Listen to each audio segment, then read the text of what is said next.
آنا سے درود پڑھتے ہیں حجرائے دل میں روشنی کے لیے۔ اللہم صلی علی سیدنا محمد وعلی آل سیدنا محمد وبارک وسلم۔ اللہ رب العزت کا یہ عظیم احسان ہے ہم پر، وہ مہینہ آنے والا ہے، وہ گھڑیاں آنے والی ہیں کہ جس مہینے میں اور اس مہینے کی ہر گھڑی میں، ہر ساعت میں اللہ کی رحمتیں چھما چھم برستی ہیں۔ اللہ رب العزت اپنی رحمت کے در کھولتا ہے، بخشش کے در کھولتا ہے، جہنم سے آزادی کے پروانے جاری فرماتا ہے اور لمحہ با لمحہ اپنے بندوں پر اپنی رحمتیں نازل فرماتا رہتا ہے۔ اللہ والو، یہ نیکی کا وہ مہینہ جسے ہم رمضان المبارک کہتے ہیں، وہ خاص مہینہ ہے کہ جس کے متعلق میرے آقا کریم علیہ السلام نے ارشاد فرمایا کہ رمضان میری امت کا مہینہ ہے۔ اللہ والو، جو کام نہ بنتا ہو رمضان کے اندر اللہ رب العزت کو راضی کر کے وہ کام بنوا لو۔ جو مشکلات ہیں،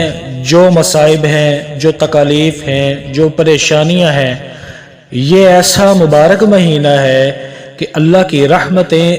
اس طرح متوجہ ہوتی ہیں کہ تم سوچ نہیں سکتے، ہم گمان نہیں کر سکتے، تصور نہیں کر سکتے۔ اللہ کے نبی علیہ السلام نے جہاں امت پہ احسان فرمایا، امت کے لیے رو رو کے دعائیں مانگی، اسی کا ثمر ہے کہ اللہ رب العزت نے ہمیں رجب عطا فرمایا، شعبان عطا فرمایا اور رمضان عطا فرمایا، اور ان تینوں مہینوں کی جو برکتیں ہیں وہ بیان سے باہر ہیں۔ اللہ والو، ان مہینوں میں نفلی عبادات کا جتنا اہتمام کیا جائے کم ہے۔ اللہ رب العزت کے پیارے حبیب علیہ السلام پر درود و سلام کی کثرت کی جائے،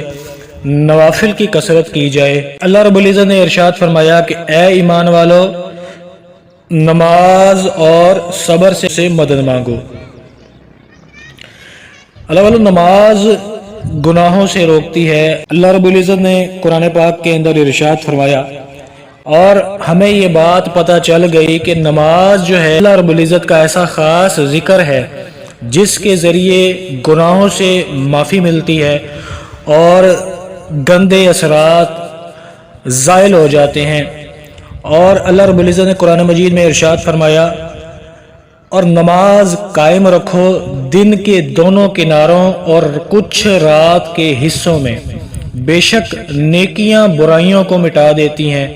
یہ نصیحت ہے نصیحت ماننے والوں کو، اور صبر کرو کہ اللہ رب العزت نیکیوں کا نیک ضائع نہیں کرتا۔ اللہ والو، جہاں پہ بہت نفلی عبادات کا ذکر ہے وہاں پہ ایک نفلی عبادت ایسی ہے، ایک نماز ایسی ہے کہ جس کے اندر اللہ رب العزت کی رحمتیں چھما چھم برستی ہیں، اور اس نماز کو جب ہم ادا کرتے ہیں تو اس کا حکم پورا ہو جاتا ہے جو اللہ رب العزت نے ارشاد فرمایا کہ اللہ رب العزت کا ذکر کثرت سے کرو۔ اس نماز کے اندر اللہ رب العزت کا کثرت سے ذکر ہوتا ہے، اور جب اللہ رب العزت کا کثرت سے ذکر ہوتا ہے تو پھر اللہ رب العزت اپنی رحمت کے ساتھ اس نماز پڑھنے والے کی طرف متوجہ ہو جاتا ہے۔ حدیث طیبات کے اندر اس نماز کی بہت فضیلت آئی ہے، اور اگر ہم اطمینان سے پڑھیں تو آدھا گھنٹہ لگ جائے، گھنٹہ بھی لگ جائے یا ایک پورا دن بھی لگ جائے تو بھی اللہ والو یہ زیادہ نہیں ہے۔ اور اس نماز کی اہمیت کا اندازہ اس بات سے لگایا جا سکتا ہے کہ میرے کریم آقا صلی اللہ علیہ وآلہ وسلم نے اس کے بارے میں ارشاد فرمایا اگر ممکن ہو تو روزانہ ایک دفعہ پڑھو، اور اگر یہ نہیں کر سکتے تو ہر جمعہ میں ایک مرتبہ پڑھو، اور اگر یہ بھی نہیں کر سکتے تو ہر مہینے میں ایک دفعہ پڑھو، اور اگر یہ بھی نہیں کر سکتے تو سال میں کم از کم ایک دفعہ پڑھو۔ اور اتنا کرم، اتنی عطا اور اتنی سخا میرے کریم علیہ السلام کی فرمایا کہ اگر روزانہ نہیں پڑھ سکتے تو ہفتے میں پڑھو، ہر ہفتے نہیں پڑھ سکتے تو ہر مہینے میں ایک دفعہ پڑھو، ہر مہینے میں نہیں پڑھ سکتے ایک دفعہ تو ہر سال میں ایک دفعہ پڑھو، لیکن سال میں بھی ایک دفعہ نہیں پڑھ سکتے تو کم از کم پوری زندگی کے اندر اس نماز کو صرف ایک مرتبہ پڑھ لو۔ ابن داؤد اور ابن ماجہ شریف کے اندر یہ حدیث پاک جو میں نے روایت کی ابھی، اللہ والو، سیدنا کریم علیہ الصلوۃ والسلام نے جس نماز کے متعلق ہمیں ارشاد فرمایا، اشارہ فرمایا، اس نماز کو صلاۃ التسبیح کہتے ہیں۔ صلاۃ التسبیح کہنے کی وجہ ہی یہ ہے کہ اس میں اللہ رب العزت کی تسبیح کثرت سے کی جاتی ہے، اللہ رب العزت کی پاکی کثرت سے بیان کی جاتی ہے، اللہ رب العزت کی بڑائی کثرت سے بیان کی جاتی ہے، اسی لیے اس کو صلاۃ التسبیح کہا جاتا ہے۔ سیدنا حضرت اکرمہ رضی اللہ تعالیٰ عنہ نے حضرت عبداللہ بن عباس رضی اللہ تعالیٰ عنہ کا قول نقل کیا کہ کریم آقا علیہ الصلوۃ والسلام نے ایک مرتبہ اپنے چچا جان سیدنا حضرت عباس رضی اللہ تعالیٰ عنہ سے فرمایا کہ چچا جان، میں آپ کو ایک تحفہ عطا کروں، ایک بخشش عطا کروں، ایک خاص چیز نہ بتاؤں، آپ کو 10 چیزوں کا مالک بناؤں، جب آپ اس کام کو کرو گے تو اللہ رب العزت آپ کے سارے گناہ معاف کر دے گا، پہلے گناہ بھی اور اگلے گناہ بھی اور نئے بھی، غلطی سے کیے ہوئے گناہ بھی اور جان بوجھ کر کیے ہوئے گناہ بھی، چھوٹے گناہ بھی اور بڑے گناہ بھی، چھپ کر کیے ہوں گے یا کھلم کھلا کیے ہوں گے، اللہ رب العزت اس نماز کی برکت سے، اس عمل کی برکت سے آپ کے وہ سارے گناہ معاف کر دے گا۔ وہ کام کیا ہے، وہ عمل کیا ہے؟ حضور علیہ الصلوۃ والسلام نے اپنے چچا جان سے فرمایا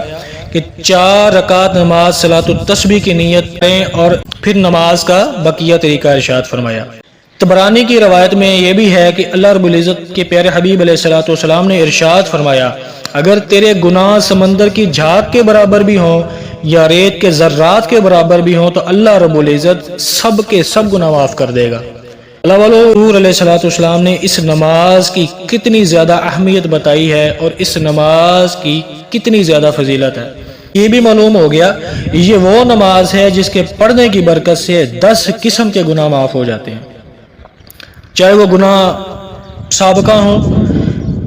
اب کیے ہوں، اگلے ہوں، پچھلے ہوں، جدید گناہ ہوں، غلطی سے کیے ہوں، جان بوجھ کر کیے ہوں، صغیرہ ہوں، کبیرہ گناہ ہوں، چھپ کر کیے ہوں، کھلم کھلا کیے ہوں۔ ایک روایت میں آیا کہ اگر تم ساری دنیا کے لوگوں سے بھی زیادہ گناہ گار ہو، ابو داؤد شریف کی یہ حدیث مبارکہ ہے، نبی کریم علیہ الصلوۃ والسلام نے ارشاد فرمایا کہ اگر تم ساری دنیا کے لوگوں سے بھی زیادہ گناہ گار ہو تو معاف ہو جائیں گے تمہارے گناہ۔ آپ علیہ الصلوۃ والسلام نے ارشاد فرمایا، ابن ماجہ کے اندر یہ روایت ہے، اگر تمہارے گناہ ریت سے بھی زیادہ ہیں تو اللہ رب العزت معاف فرما دے گا۔ صلاۃ التسبیح کا جو خاص مقام اور درجہ ہے وہ حضرت عبداللہ بن عباس رضی اللہ تعالیٰ عنہ کی روایت سے جو حدیث پاک میں پوری صراحت کے ساتھ ذکر کر دیا گیا ہے، یعنی کہ اس کی برکت سے بندے کے اگلے پچھلے پرانے نئے، دانستہ کیے گئے نادانستہ کیے گئے، صغیرہ کبیرہ پوشیدہ اعلانیہ، اللہ رب العزت سارے گناہ معاف فرما دیتا ہے۔ سنن نبی داؤد کی ایک روایت میں ہے کہ نبی کریم علیہ الصلوۃ والسلام نے اپنے پیارے صحابی سیدنا عبداللہ بن عمر رضی اللہ تعالیٰ کو صلاۃ التسبیح کی تلقین کرنے کے بعد ارشاد فرمایا کہ اگر تم دنیا کے سب سے بڑے گناہ گار بھی ہوگے تو اس نماز کی برکت سے اللہ رب العزت تمہاری بخشش فرما دے گا، تمہاری مغفرت فرما دے گا۔ تابعین حضرات سے حضرت سیدنا عبداللہ بن مبارک رحمۃ اللہ تعالیٰ علیہ جیسے جلیل القدر امام نے بھی اس کی فضیلتوں کو عوام کے سامنے بیان فرمایا اور ترغیب دی لوگوں کو کہ صلاۃ التسبیح کو تھام لیں، اس نماز کی کثرت کریں۔ کیونکہ ان حضرات کے نزدیک حضور علیہ الصلوۃ والسلام کی احادیث طیبات سے جو صلاۃ التسبیح کی تلقین ہے وہ ثابت ہے۔ صلاۃ التسبیح صحابہ کرام کے معمول میں رہی، تابعین و تبع تابعین کے معمول میں رہی اور بے شمار صالحین امت کا معمول رہا کہ انہوں نے صلاۃ التسبیح کو کثرت سے پڑھا اور بہت سے فضائل و برکات حاصل کیے۔ حضرت شاہ ولی اللہ رحمۃ اللہ تعالی علیہ نے اس نماز کے بارے میں ایک خاص نقطہ لکھا جس کا حاصل یہ ہے کہ نبی پاک علیہ الصلوۃ والسلام سے نمازوں میں خاص کر یعنی کہ نفلی نمازوں کے اندر بہت سے اذکار اور دعائیں ثابت ہیں۔ اللہ کے جو بندے ان اذکار اور دعاؤں پر ایسے قابو یافتہ نہیں ہیں کہ اپنی نمازوں میں ان کو پوری طرح شامل کر سکیں اور اس وجہ سے ان اذکار و دعوات والی کامل ترین نماز سے وہ بے نصیب رہتے ہیں، ان کے لیے یہی صلاۃ التسبیح اس کامل ترین نماز کے قائم مقام ہو جاتی ہے، کیونکہ اس میں اللہ رب العزت کی کثرت سے تسبیح و تحمید بیان کی گئی ہے، اور تسبیح و تحمید کی ایک بہت بڑی مقدار شامل ہے، اور ایک ہی کلمہ اس میں بار بار پڑھا جاتا ہے، اس لیے عوام کے لیے بھی اس نماز کا پڑھنا مشکل نہیں ہے۔ صالحین کے اقوال میں سے سیدنا حضرت عبدالعزیز بن ابی رواد رحمۃ اللہ تعالی علیہ، جو حضرت عبداللہ بن مبارک کے استاذ ہیں، استاد گرامی ہیں، فرماتے ہیں کہ جس کا جنت میں جانے کا ارادہ ہو اس کے لیے ضروری ہے کہ صلاۃ التسبیح کو مضبوطی سے پکڑے۔ سیدنا حضرت ابو عثمان حیری رحمۃ اللہ علیہ، جو کہ ایک بڑے زاہد ہیں، آپ رحمۃ اللہ علیہ فرماتے ہیں کہ میں نے مصیبتوں اور غموں کے ازالے کے لیے صلاۃ التسبیح جیسی کوئی چیز نہیں دیکھی۔ علامہ تقی الدین سبکی رحمۃ اللہ علیہ فرماتے ہیں کہ جو شخص اس نماز کی فضیلت و اہمیت کو سن کر بھی غفلت اختیار کرے وہ دین کے بارے میں سستی کرنے والا ہے، صلحاء کے کاموں سے دور ہے، اس کو پکا آدمی نہ سمجھنا چاہیے۔ اللہ والو اولیاء اللہ نے اس نماز کی کثرت کی، اور بعض بزرگان دین فرماتے ہیں کہ جس کو ولایت چاہیے وہ اس نماز کو قائم کرے، اس نماز کی کثرت کرے۔ اس نماز کو جو پڑھنے کا طریقہ حضرت عبداللہ بن مبارک سے ترمذی شریف میں مذکور ہے۔ طریقہ کیا ہے؟ سماعت کیجئے کہ تکبیر تحریمہ کے بعد ثنا یعنی سبحانک اللہم پڑھے، پھر کلمات تسبیح یعنی کہ تیسرا کلمہ سبحان اللہ والحمد للہ ولا الہ الا اللہ واللہ اکبر 15 مرتبہ یہ تسبیح پڑھے، پھر حسب دستور عام نماز کی طرح تعوذ، تسمیہ اور سورہ فاتحہ کے بعد سورج ملائے، پھر رکوع میں جانے سے پہلے 10 مرتبہ یہ تسبیح پڑھے، پھر رکوع کرے، رکوع کی تسبیح پڑھ کے یہی کلمات 10 مرتبہ ادا کرے، پھر رکوع سے اٹھے، رکوع سے اٹھ کر قوما میں 10 بار یہ تسبیح کرے، پھر سجدے میں چلا جائے، سجدے کی تسبیح پڑھ کے 10 مرتبہ سجدے کے اندر تسبیح پڑھے، پھر جلسے میں جائے، دونوں سجدوں کے درمیان جو ہم وقفہ لیتے ہیں، تھوڑا سا بیٹھتے ہیں، اس کو جلسہ کہتے ہیں، جلسے میں بھی 10 مرتبہ یہ کلمات ادا کرے۔ اس طرح اللہ والو ایک رکعت میں 75 مرتبہ یہ تسبیح پڑھی جائے گی، اور اسی طرح ہر رکعت میں اس کو ادا کرتے رہنا ہے۔ اب 4 رکعتیں ہو جائیں گی، 4 رکعتوں میں کل یہ 300 مرتبہ تسبیح پڑھی جائے گی۔ ایک اور بات، جب ہم نے دوسری مرتبہ تشہد میں بیٹھنا ہے، اتحیات میں بیٹھنا ہے، تو ہم نے یوم یقوم الحساب تک مکمل پڑھنا ہے، پھر ہم تیسری رکعت کے لیے کھڑے ہوں گے، ثنا پڑھیں گے، پھر اسی طرح معمول کے مطابق جیسے ہم نے پہلی رکعت میں پڑھا 15 مرتبہ، پھر تلاوت کے بعد 10 مرتبہ، پھر رکوع میں 10 مرتبہ، قومے میں 10 مرتبہ، دونوں سجدوں میں 10 مرتبہ، جلسے میں 10 مرتبہ، اس طرح ایک رکعت میں 75 مرتبہ اور 4 رکعتوں میں 300 مرتبہ یہ تسبیح، یہ کلمات جو ہے ادا ہو جائیں گے۔ اگر ان کلمات کے بعد ولا حول ولا قوت الا باللہ العلی العظیم بھی ملا لے تو بہتر ہے، کیونکہ اس سے بہت اجر ملتا ہے، اور ایک روایت میں یہ الفاظ زیادہ آئے بھی ہیں۔ اللہ رب العزت سے دعا ہے کہ اللہ رب العزت ہمیں ماہ رمضان شریف کے اندر کثرت سے صلاۃ التسبیح کو ادا کرنے کی توفیق عطا فرمائے۔ اللہم صلی علی سیدنا محمد وعلی آلہ سیدنا محمد وبارک وسلم۔